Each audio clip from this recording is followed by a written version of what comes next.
Hello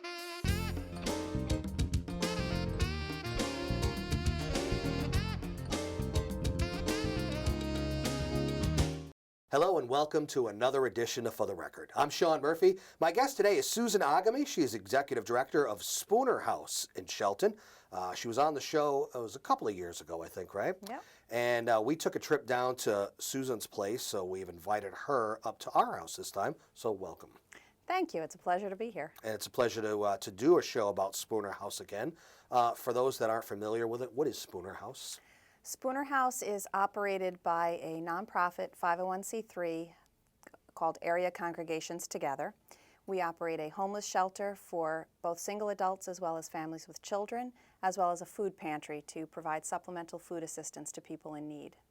And a shelter these days is certainly, it doesn't do it justice to call it that because they're so much more than that, aren't they? They really are, and our mission is to provide not just shelter and meals, but also support services, because our ultimate goal is to help our clients achieve self-sufficiency so that they're able to get back on their feet, leave the shelter, get into some stable, permanent housing, and be able to maintain that housing for themselves and their families.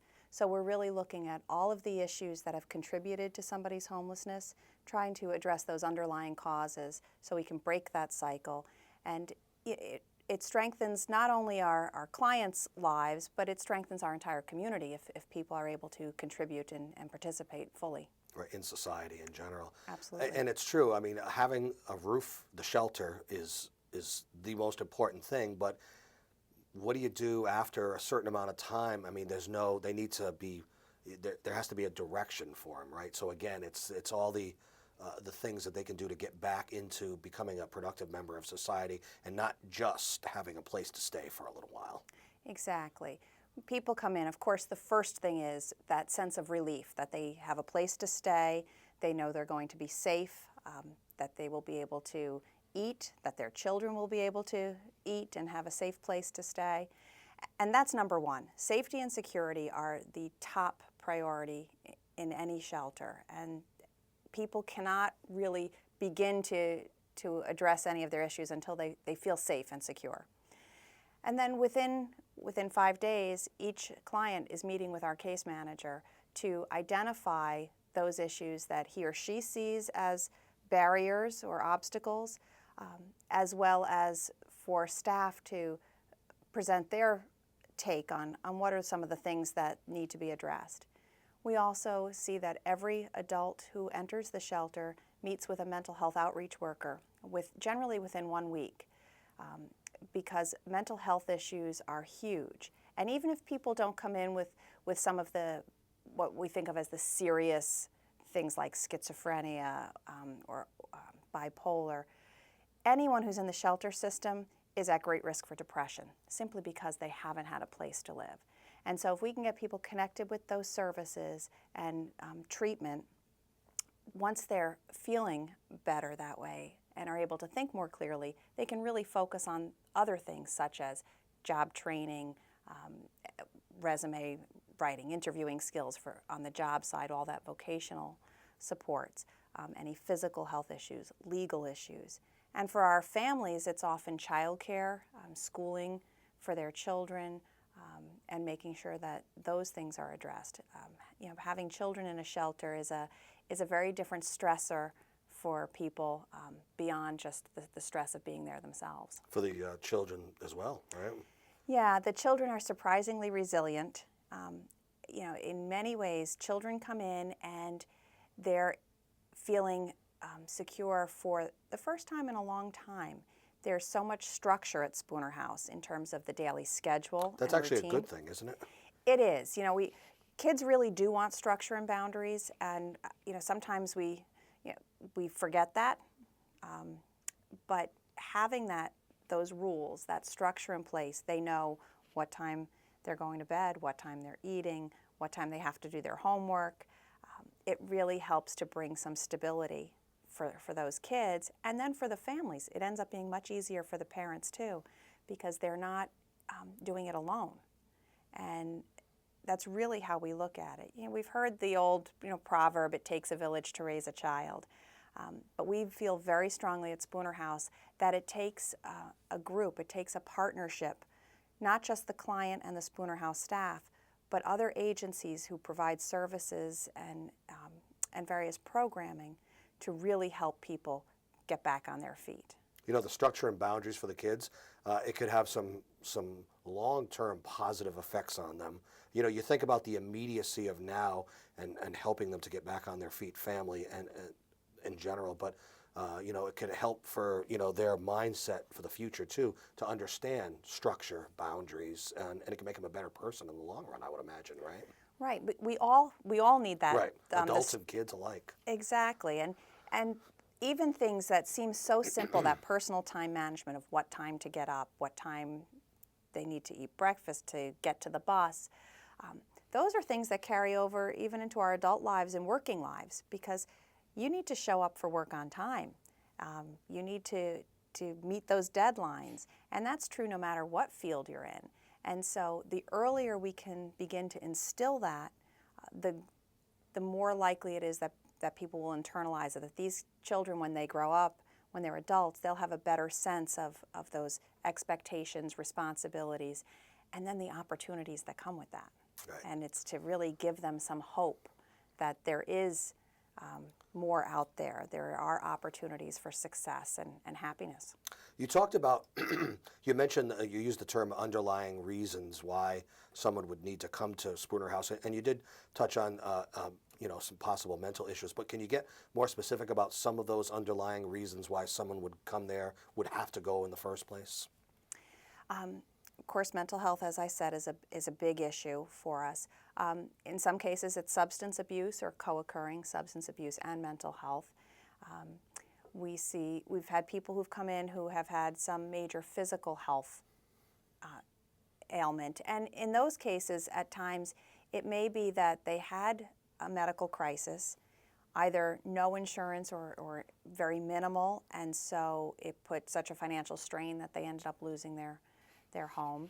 We've had people who've come right out of prison, who have been incarcerated and are coming out and don't have a place to stay. We've had people who have just been affected by the economic downturn. And I would imagine that you're unfortunately discovering more of them, you know, over the course of this recession that I guess we're kind of coming out of now, but it has existed for a while. Yeah, it has existed for a while, and even though there are some signs of it turning around, the clients we serve are the first to feel a downturn, but they're the last to feel any recovery.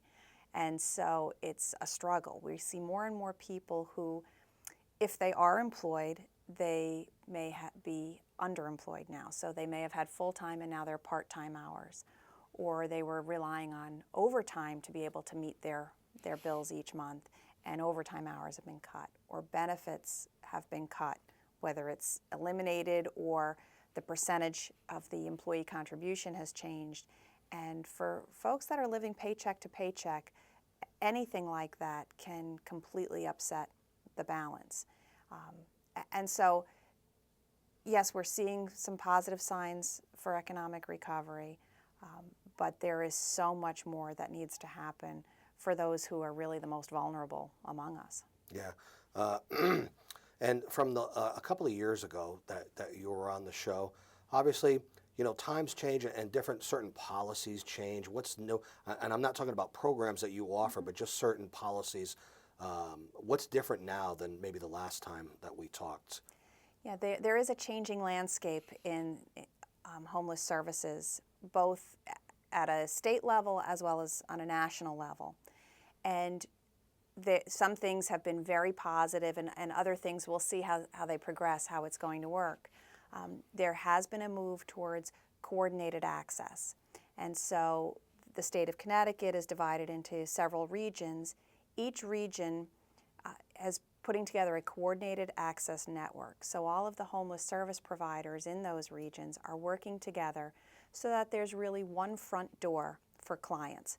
So instead of a client having to call 5 different shelters to see if there are beds available and then call a few days later to see if anything is opened up, they can make one call to 211 info line and be directed to the coordinated access network. So it's a single appointment, a single phone call for the client, which should make it much easier. And for folks who are scrambling, that can make a big, big difference. It's also good for the service providers because we're developing relationships and networks beyond what we had before. And because our goal, our shared goal, is serving the clients in need, it makes it very easy to work together if we can keep that at the forefront. So that's a very positive thing that has come in the last year or two. And then related to that is timing. And there is a goal to get people out of shelter within 30 days. And it's a noble goal, and it's one that if we can make happen, it would be wonderful. But there are a lot of issues that impact that 30-day ability. First is a lack of affordable housing stock or permanent supportive housing or any type of appropriate housing for the clients that we're serving. So because there is such a shortage, that makes it very difficult within 30 days, as well as funding, and whether it's subsidized rents or it's employment that pays a living wage, skills that clients have. There are a lot of factors that need to be addressed. And the other issue, as I said before, we see clients who come in with a number of different problems, issues, concerns, that unless those supports are put in place and people are connected with services and programming, it's very difficult to expect they'll be able to move into housing, be able to maintain that housing and take care of themselves and their families without a network of support. And that's something that Spooner House has focused on for many years, is really linking our clients with the services that are available that they need. So when they do leave the shelter, they have that network in place already. But to be able to do it in 30 days is a challenge. Everybody has to step on the gas a little bit, the client, your staff, everybody has to kind of get it going quicker to try to accommodate the time constraints. Absolutely. And not just for one client, but all the clients, right? Yes, and that's one of the things with the Coordinated Access Network that hopefully will be able to be all working together to be able to address those things more quickly. But we do recognize that it may take time, and the last thing we want to do is shuffle people from one place to another without ever really helping them gain some traction and get a foothold where they need to be. We're going to take a break and come back. I want you to give the website out for people to go and learn more. The website is www.actspooner.org. We'll put a graphic up on the screen too. We'll take a break and come back. I'm Sean Murphy. This is For the Record. Stay right there.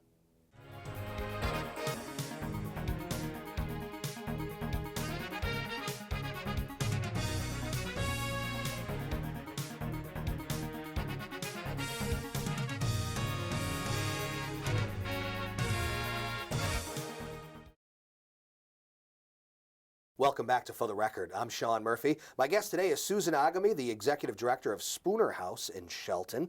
But sir, what is your basic serving area? Now, with a networked situation like you talked about, really there is no necessarily a sort of a gated community, so to speak, just for you, because you're networked with everybody. So if anybody has any questions, you can always refer them to the appropriate place, right? Absolutely. I mean, we're located in Shelton, which is in Fairfield County. We're part of the Greater New Haven Coordinated Access Network. That's confusing. Because our service area really straddles both Fairfield and New Haven counties. And so it does present some challenges, but it also presents some opportunities because we're able to access resources in both counties, in both geographic areas for our clients and connect them with those that make the most sense. So really it's very much a positive, but we do, it sometimes can get confusing for people. We're on a direct bus line to Bridgeport, but our clients are going to New Haven for any type of public services, such as Department of Social Services or Children and Families. Before we went to the break, I had you give out the website. What's on the website for people to see and to learn about? Well, there's some history of our organization and our programs and our events during the year. We have a number of different events. Those are fundraising events? Most are fundraising events, some are awareness events. And then we also have our wish list of the items that we're always in need of, both for the shelter program as well as for the food pantry program. And so we try and keep updates on volunteers that have come in, grants, opportunities to volunteer, employment opportunities. We try and get it all covered. And we're going to try to cover all that today too. Let's first talk about the food bank. The Spooner House operates what's called the Valley Food Bank for the Lower Naugatuck Valley. And we serve in any given year generally over 130,000 meals, the equivalent of 130,000 meals to households in need. And these clients are typically people who have a place to live but struggle to make ends meet every month. So our clients can come in not more than once per month and receive a week's worth of groceries, and that's based on their household size. So we have a set list of items that we will provide based on household size. We ask clients to provide documentation of their income and expense for their household, as well as IDs for everyone in the household. But beyond the food assistance that we provide, we'll also provide referrals and assistance with applications for things such as the SNAP program, food stamps, for energy assistance, Head Start. There's a diaper bank in our region that's located at TEAM, the Community Action Agency, and so we will get people referrals to that as well. Again, people who are coming in and need help with food often have a number of other things that they could really use some assistance with. And our food pantry is staffed almost entirely with volunteers. So it's volunteers who are scheduling the appointments, who are reviewing the documentation, packing the food, meeting with the clients. And we have different volunteers each day of the week. So it's a great way to connect people in the community, those who are there to help and those who are there who need assistance. Yeah. And there are some great relationships that have blossomed from that as well. I'm sure they have it down to a science too, the staff there, the volunteers, right? They do, and we do have staff that provide oversight and assistance and guidance, but we are so fortunate to have such a strong cadre of volunteers. We couldn't do our work without them. And you're always looking for more, right? We can always use help. Do they need to have any special abilities or talents or skills, or is it just maybe just the ability to be able to pack a box, right? We can find something for anyone to do. And we have volunteers. We have young elementary school students who will come in with their parents or their scout leaders or teachers who will come in and do some volunteer work.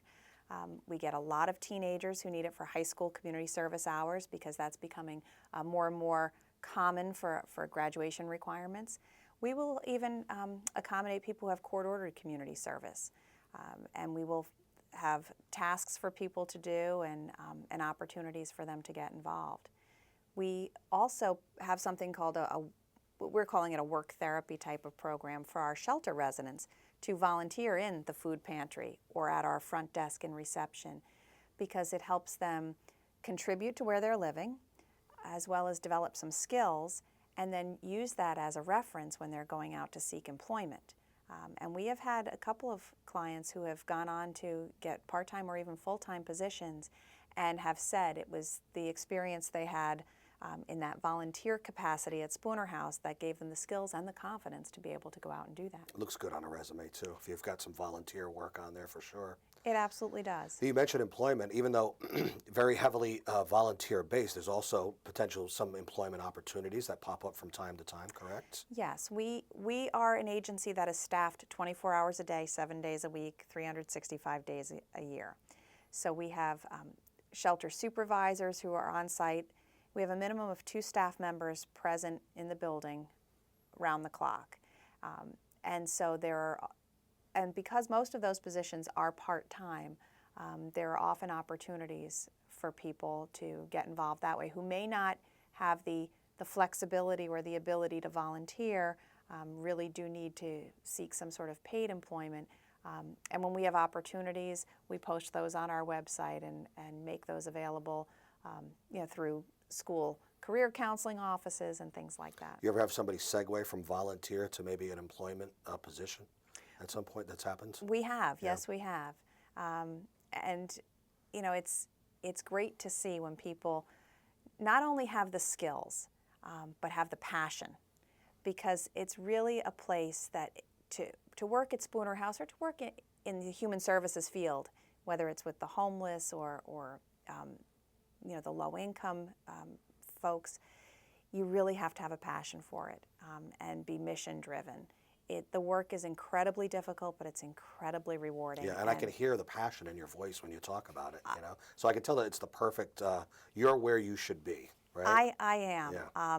Every day I'm excited to go into work because there's always something new, and I have met the most incredible people, volunteers, donors, and our clients. They have amazing stories, and they can be so inspiring. Come and back really to tell give their me hope. success stories about getting back on their feet.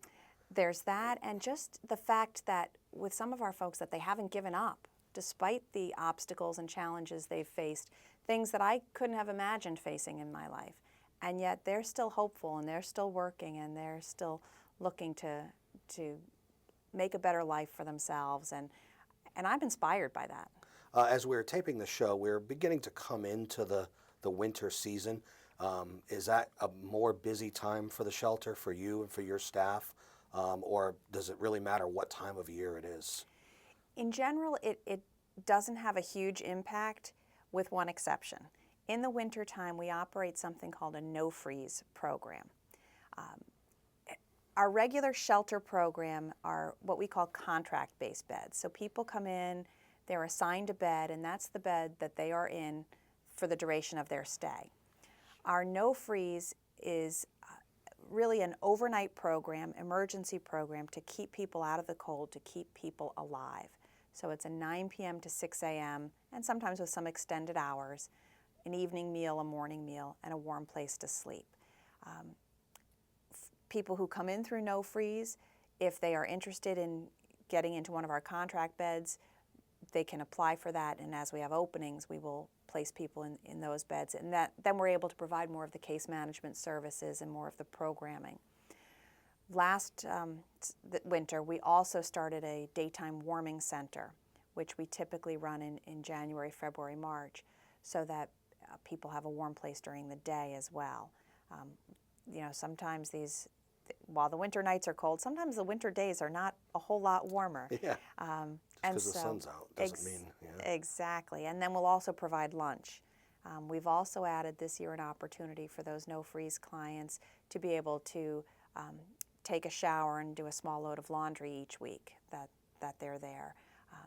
Again, because there are more needs than just the place to sleep. You know, whenever you talk about individuals and then families, sometimes I like to ask the question if they have pets, is there any kind of accommodation that can be made for them, steer them in the right direction, anything like that?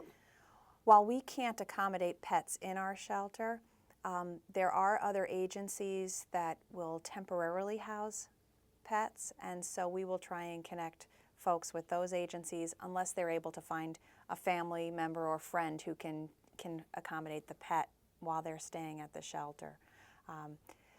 Because, you know, the pets become part of the family. I know, so I have to ask, you know. well, yes, and you know, we care about the people, but we care about the animals too. And so we will make accommodations or try and connect people with those resources so that the pets have a place to stay as well.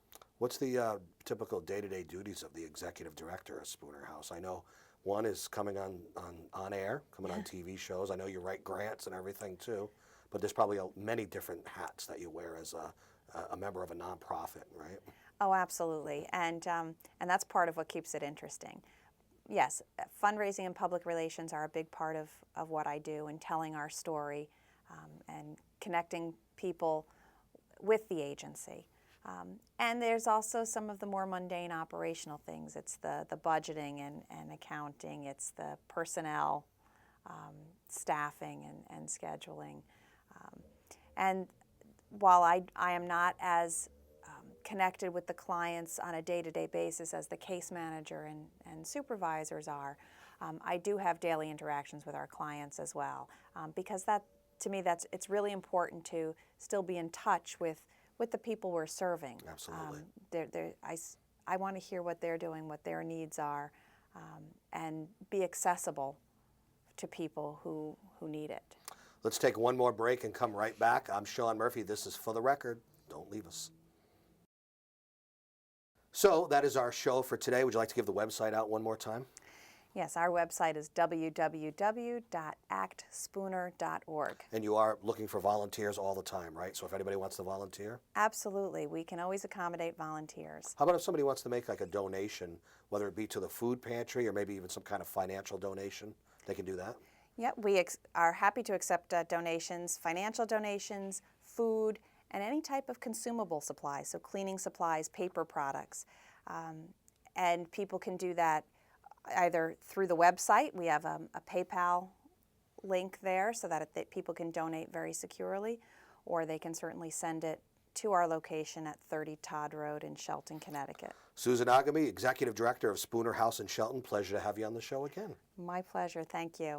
You can watch this show and many others on our YouTube sites. Till next time, I'm Sean Murphy. This is For the Record. Take care.